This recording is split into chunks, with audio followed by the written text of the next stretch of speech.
sudah sediakan untuk kami para JIP, di mana kami akan melakukan wawancara berkaitan dengan tugas kami nomor 3.1 tentang pengambilan keputusan berbasis nilai-nilai kebajikan sebagai pemimpin. Baik Bu, bolehkah Ibu menceritakan salah satu kasus yang pernah Ibu alami berkaitan dengan dilema etika atau rujukan moral selama Ibu menjadi pemimpin di sekolah ini? Baik teman-teman, saya teman-teman Ibu Bapak Guru ya. Terima kasih juga untuk kesempatannya dan kepercayaan kepada saya untuk mewawancari terkait hal-hal yang tadi sudah disampaikan. Saya hampir 2 tahun berada di sekolah ini. Dilema etika yang paling berbekas sekali pada saya itu terjadi 1 semester yang lalu. Waktu kenaikan kelas ya, 1 semester atau 2 semester yang lalu kenaikan kelas, di mana kondisi itu saya diperhadapkan dengan 2 kasus atau 2 situasi yang sama-sama kondisinya benar atau harus terjadi. Satunya adalah siswa yang tinggal kelas karena waktu itu kan dia tidak masuk dalam pembelajaran cukup banyak mata pelajaran selama hampir kurang 6 bulan atau 1 semester. Itu kasus pertama. Dan situasi itu kan berdasarkan hasil keputusan kita dengan kondisi seperti itu, anak otomatis harus wajib ditahan. Kemudian situasi yang kedua ini pertimbangannya lagi adalah ketika anak ini dia memiliki perasaan di mana dia, Bu, kalau saya bicara dengan orang tuanya kalau sampai saya tidak bersekolah lagi itu nanti saya kalau tahan kelas saya nanti bisa tidak bersekolah lagi karena malu dengan yang lain-lainnya. Sebenarnya dari kondisi seperti itu tuh saya sendiri juga kadang agak berpikir apakah itu memang dilema etika ataukah itu ke arah rujukan moral. Tetapi setelah saya menganalisis cukup lama dan itu saat pengambilan keputusannya bukan saya sendiri, tapi itu kita bicara dengan beberapa guru yang memang mengajar anak tersebut, kemudian dengan beberapa wakil kepala sekolah terkait hal ini, dan waktunya itu memang cukup lama untuk pengambilan keputusan. Ketika keputusan pertama diambil, kita berbicara dengan orang tua, kita panggil orang tua, kemudian bicara juga dengan rekan-rekan sejawat, dengan para OKASE, kemudian bicara juga dengan perwakilan dari komite, diputuskan untuk anak itu harus tinggal kelas karena permasalahan yang tadi. Tetapi sekolah akan tetap memfasilitasi dia untuk tetap belajar dengan baik, kemudian wali kelasnya harus mendorong dia lagi supaya terjadi perubahan-perubahan. Dan pada saat itu memang anaknya setuju, kemudian pada saat itu orang tuanya juga setuju. Itu sekitar 3 kali itu sampai akhirnya final terakhir, keputusan yang terakhir. Kali pertama sudah, waktu kita pengambilan masih bicara dari hati ke hati itu dengan orang tua pertama. Kemudian ternyata dari keputusan pertama itu belum final, masih bermasalah lagi di kemudian hari, datanglah orang tuanya yang kedua. Sampai yang terakhir itu tingkatannya sudah sangat kurang bagus sekali karena terjadi pengancaman kepada diri saya sendiri dan pengancaman kepada pihak sekolah untuk hal-hal yang akan terjadi yang bersifat negatif ke depannya. Kemudian saya memberikan arahan kepada orang tuanya pada saat itu. Saya kasih tahu arahan beberapa gambaran-gambaran ke depan, kemudian terkait juga komitmen untuk orang tua ketika keputusan terakhir ini, dan ini harus terakhir, tidak lagi dikomplain-komplain. Orang tua menginginkan bahwa bantulah anak saya untuk dipindahkan saja, tetapi dia harus naik kelas. Kemudian saya bilang kalau memang seperti itu komitmen besar, dan saya sendiri harus mengecek bahwa ketika anak itu kita bantu ke arah sana, berarti dia harus benar-benar sekolah di sekolah yang berikutnya. Kemudian memang orang tuanya sempat komplain, bilang ibu tidak usah terus saya orang tuanya. Kemudian saya katakan bapak orang tuanya, tapi saya gurunya. Jadi bapak juga harus mendengarkan apa yang saya bicara. Setelah pembicaraan walaupun waktu itu sangat garing atau istilahnya kurang bagus sekali karena beliau sudah marah yang sangat-sangat tinggi sekali, tapi saya hanya dalam keadaan tenang dan diam saja sampai sudah selesai. Kemudian saya kasih arahan-arahan, baik kami akan bantu, tapi begini, pertimbangannya seperti begini, kita buat kesepakatan seperti begini untuk harus anaknya dia tetap bersekolah. Dan kemudian akhirnya sekolah kita menguruskan untuk dia pindah secara baik. Guru wali kelasnya dengan guru mata pelajaran memfasilitasi untuk membantu dia, Kemudian saya juga mengecek ke sekolah tujuannya itu di sana mereka menerima, dan sepanjang dari dia pindah 1 semester kemarin dengan masuk di semester ini memang anak dia bersekolah secara baik.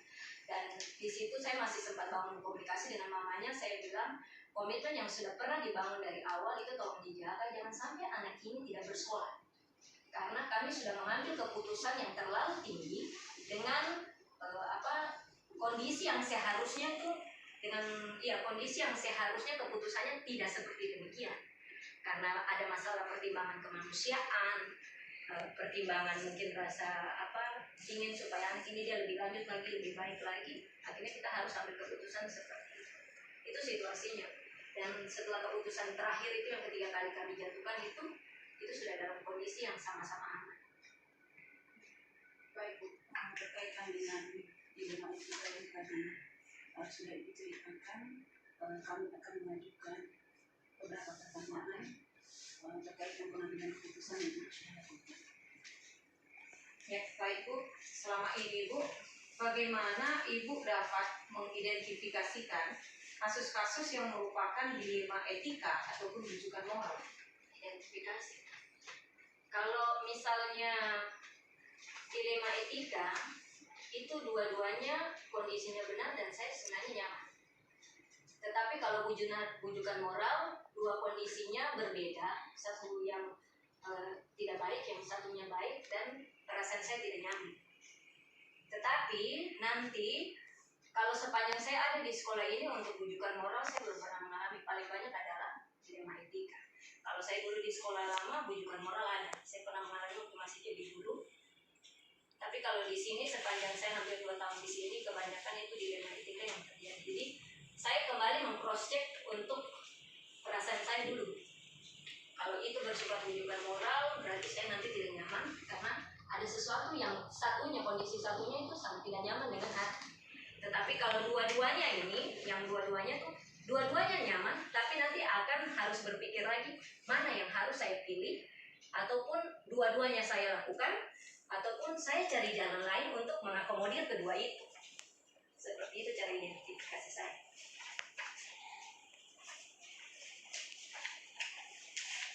Ada lagi?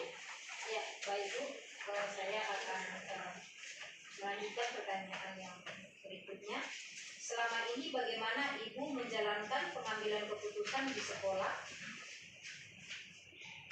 Ibu, terutama untuk kasus-kasus di mana ada dua kepentingan yang sama-sama benar atau sama-sama mengandung nilai kebajikan? Biasanya kalau saya, sebelum saya ambil keputusan terakhir, saya komunikasi dulu dengan beberapa orang. Saya bertanya dulu kepada para wakasek saya yang beberapa, misalnya itu terkait masalah, kalau masalah siswa berarti saya akan bertanya kepada teman-teman yang ada di kesiswaan. Kalau itu berkaitan sarpras, saya akan bertanya dulu dengan bagian sarpras. Kemudian kalau itu bersifat dia umum yang bisa merangkul banyak dalam jumlah yang banyak, biasanya dengan wakasek umum. Bahkan kadang kalau yang lebih istilahnya dia lebih ke arah emosional, kemudian ke dalam itu seringkali itu ke arah guru BK. Bahkan kalau berkaitan dengan anak-anak wali berarti komunikasinya ke anak-anak wali. Itu yang biasa ke guru wali kelas. Bahkan guru mata pelajaran. Biasanya memang pertama kali saya harus komunikasikan dulu, minta teman-teman punya pendapat seperti apa, cara pandangnya mereka seperti apa dalam melihat kasus tersebut, kemudian menurut mereka seperti apa.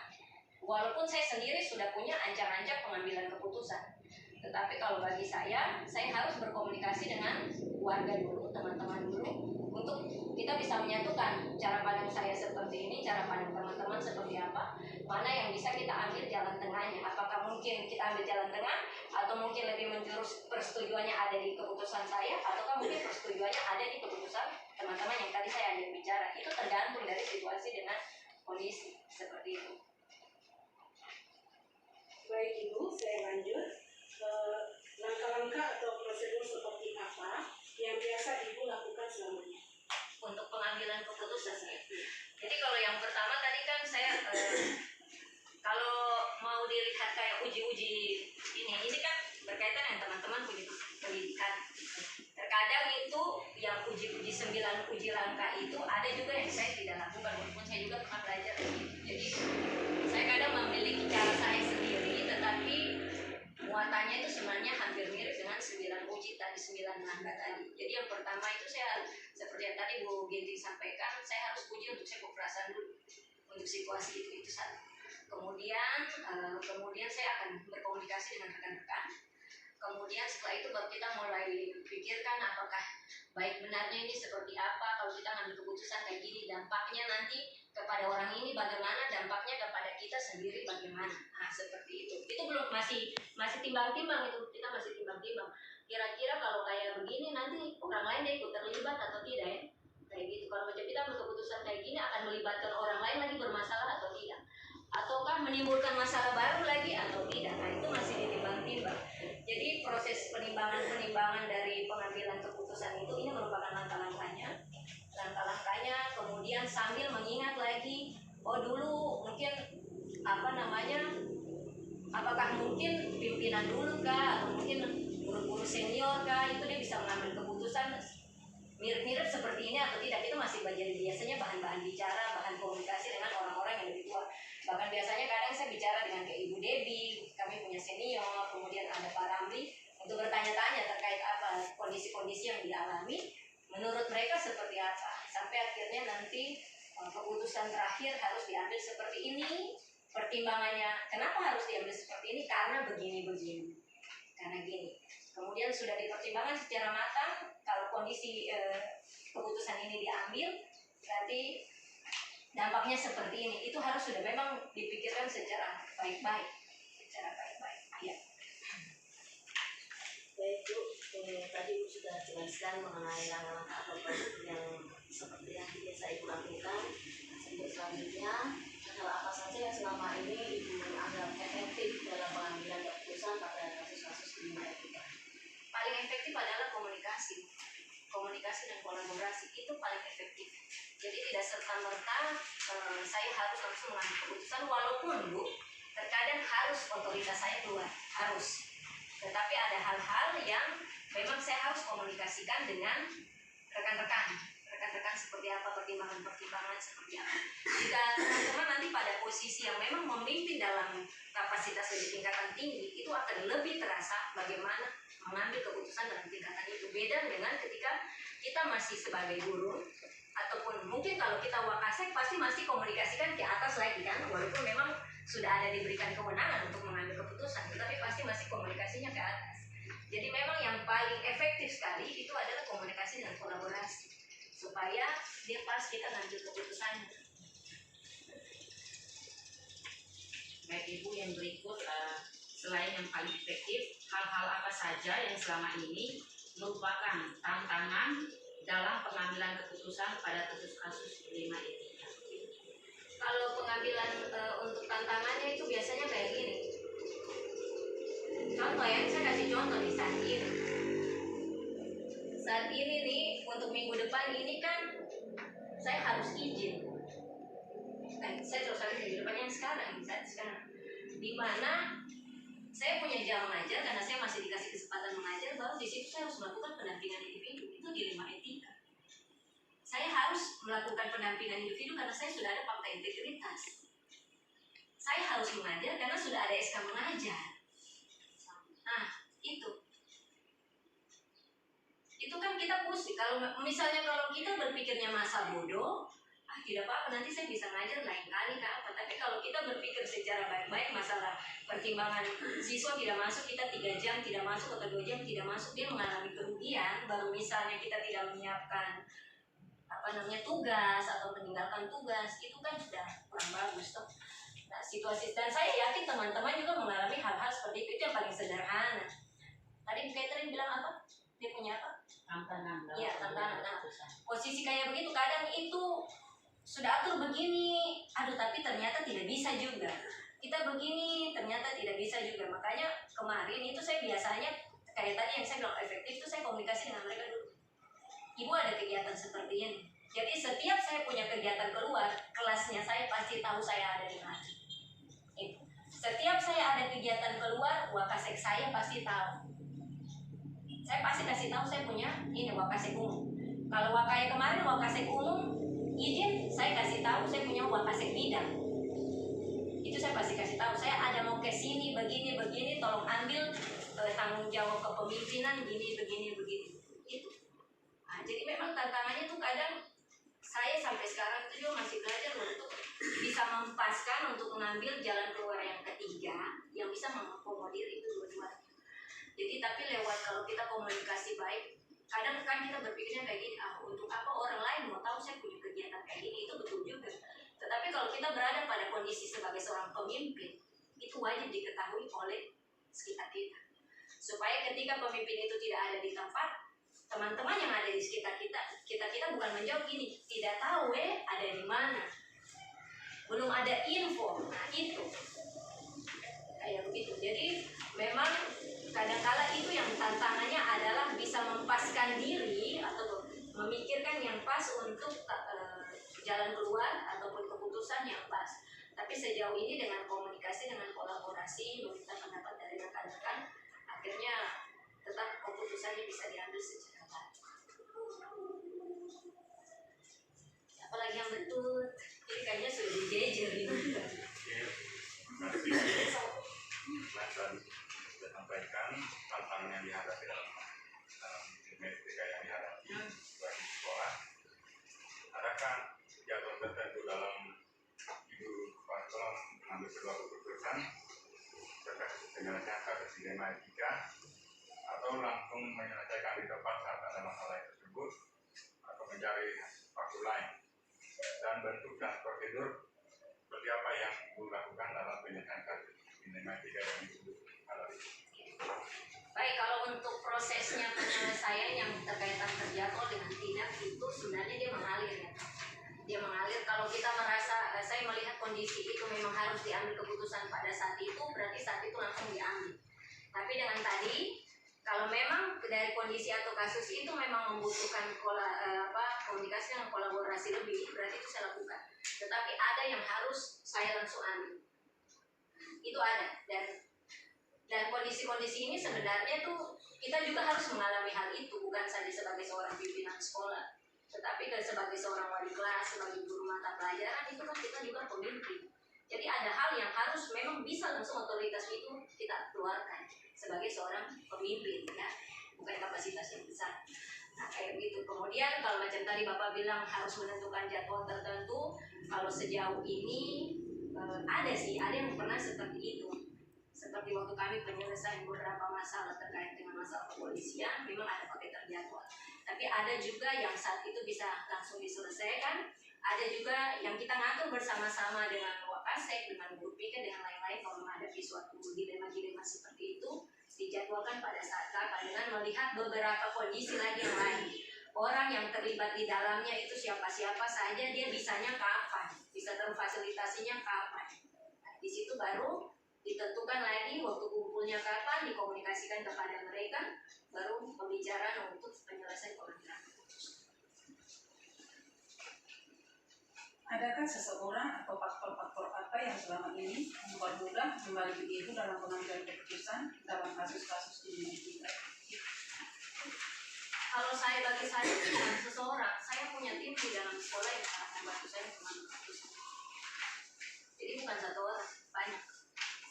Jadi kalau misalnya saya berkomunikasi dengan satu orang, jadi kalau saya sudah berkomunikasi dengan satu orang terhadap suatu masalah, bukan berarti pendapat hanya satu itu yang saya pegang. Saya cari yang lain lagi. Nah, biasanya saya tanya dulu kepada rekan-rekan ini, pemimpin saya, Wakasek dulu. Nah, habis itu turun lagi. Kalau kaitannya dengan siswa baru tarik lagi turun ke wali kelas. Kaitannya lagi nanti tarik ke BK.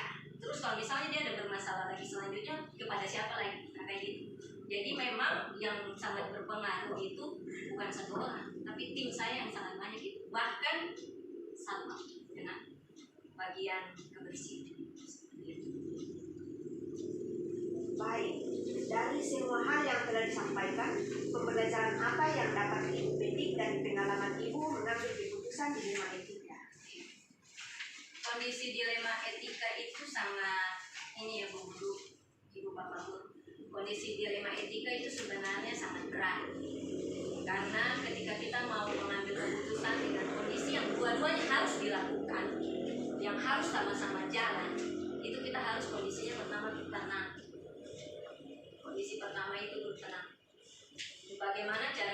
mengendalikan kita punya diri dulu. Kalau saya bisa izin mengutip kata ada beberapa orang yang coach ini, pembimbing ini bilang kayak gini, jika diri kita sudah beres, berarti kita bisa membereskan yang lain. Kayak gitu. Jadi dalam kondisi apapun, walaupun memang tidak dipungkiri kita manusia kadang kala pasti ada keluar dari posisi itu pasti. Dan saya juga seringkali merasakan hal itu. Tapi bukan berarti kita ketika keluar dari posisi itu kita tidak kembali pada jalur yang seharusnya. Jadi memang dalam harus kondisi tenang, sangat-sangat tenang. Walaupun memang sebenarnya kacau, tapi bagaimana cara kita mengendalikan kita punya perasaan, kita punya emosinya kita seperti apa. Kalau kondisi-kondisi seperti itu kan kacau balau. Harusnya kalau kayak begini nanti yang ini terjalan. Kalau saya pilih yang ini nanti yang ini terjalan. Apakah saya tidak pilih dua-duanya? Tidak mungkin. Iya, tidak mungkin. Harus terjadi sesuatu jadi tenang. Setelah itu bangun yang tadi Bu Bu Dita sampaikan, komunikasi dengan kolaborasi supaya ada kalau masukan masuk itu kan enak. Oh berarti keputusannya seperti ini. Kadang kalau saya ambil keputusan nanti teman-teman yang lain ibu pertimbangannya begini, bagaimana kalau begini. Terus saya mikir lagi, betul.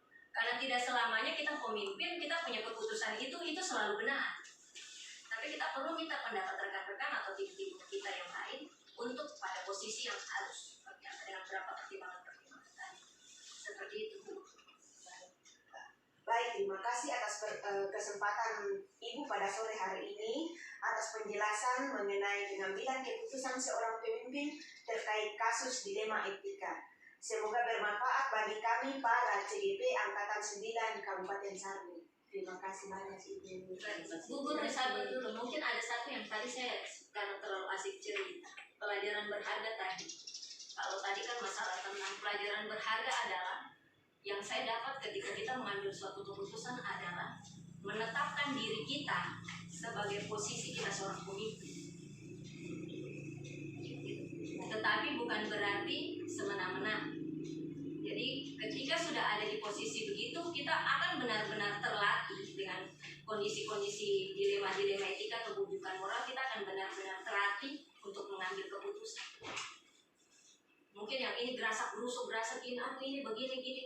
Tetap dalam kondisi tenang, jalin komunikasi langsung. Berapa hari?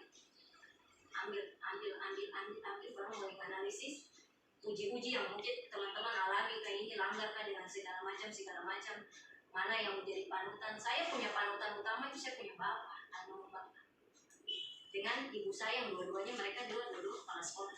Bagaimana cara mereka ngambil keputusan? Kalau ibu saya punya cara pengambilan keputusan dia tenang sekali. Kalau bapak saya ada kasar seperti saya keras. Jadi dari dua panutan itu yang saya coba kombinasikan untuk bagaimana menempatkan diri bisa mengambil keputusan secara baik. Selain yang tadi tim saya yang mendukung secara luar biasa kayak gitu. Bahkan saya akui sekali saya punya teman-teman di dalam tim sekolah. Ketika mereka mengalami juga mereka berkomunikasi, Bu, ada begini bagaimana ya?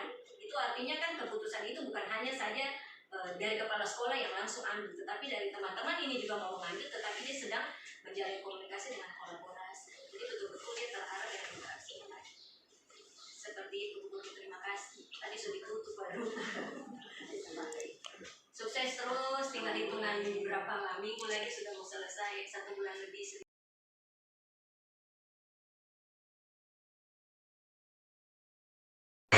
Selamat malam, bagaimana kabarnya Bu? Alhamdulillah baik-baik, walaupun hari ini sebenarnya capek, tapi karena bilang CGP mau datang ya alhamdulillah langsung pada begitu kembali. Terima kasih atas perhatian yang sudah diberikan kepada CGP untuk melakukan wawancara terkait tugas kami nomor 3.1 tentang pengambilan keputusan berbasis nilai kerajinan yang terkonstruksi ini. Baik, sebelum kami melakukan beberapa pertanyaan, bisa menceritakan salah satu kasus yang pernah Ibu alami berkaitan dengan dilema etika.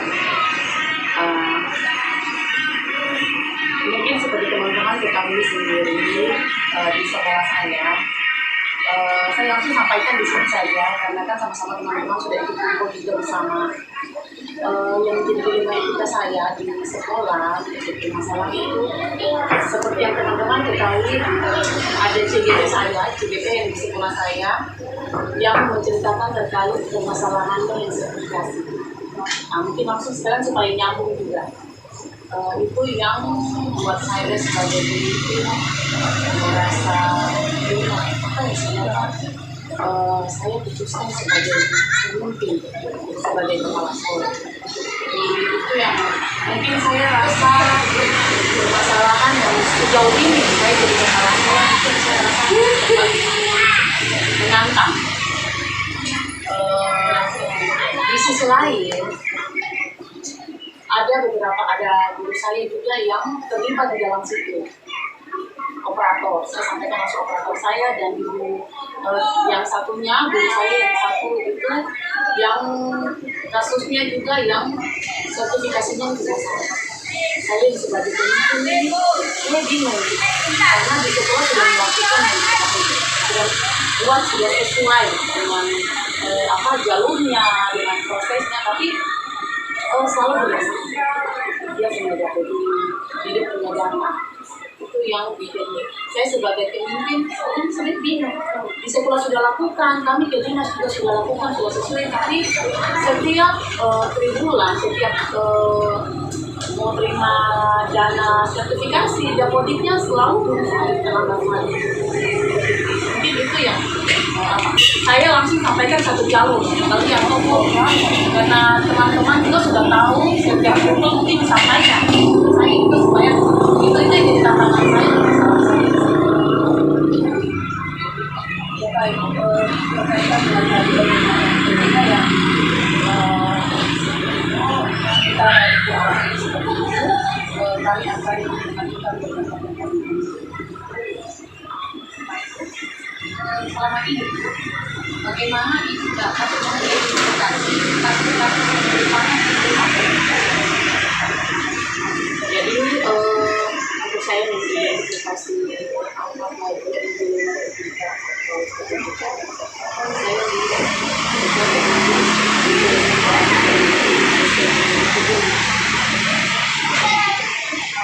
kemudian dari segi hukum apakah dia melanggar atau tidak. Kalau dia melanggar berarti dia masuk di kebutuhan moral. Tapi kalau saya lihat bahwa saya mengidentifikasi dia dilema etika berarti benar lah.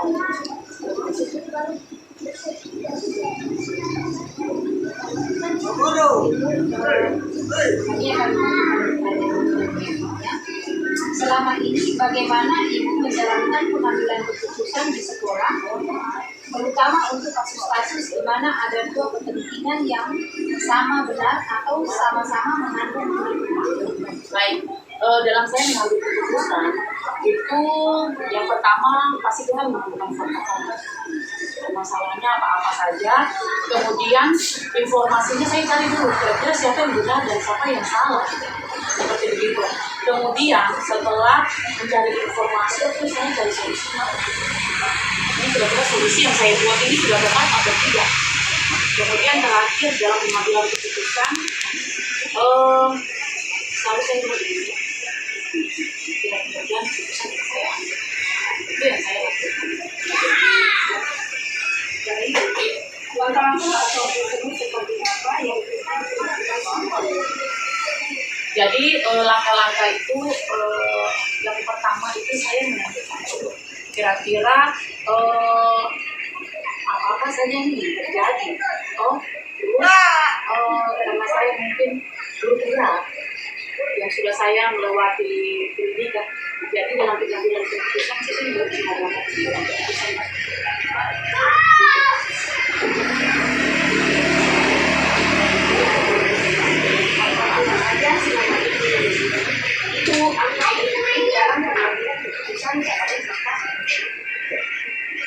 Jadi ini yang pertama itu saya menganalisis kira-kira kasus seperti mana itu yang saya lakukan. Kemudian dari kasus itu saya tentukan nih kira-kira solusinya apa. Dan saya juga harus melihat norma-norma dan aturan yang berlaku.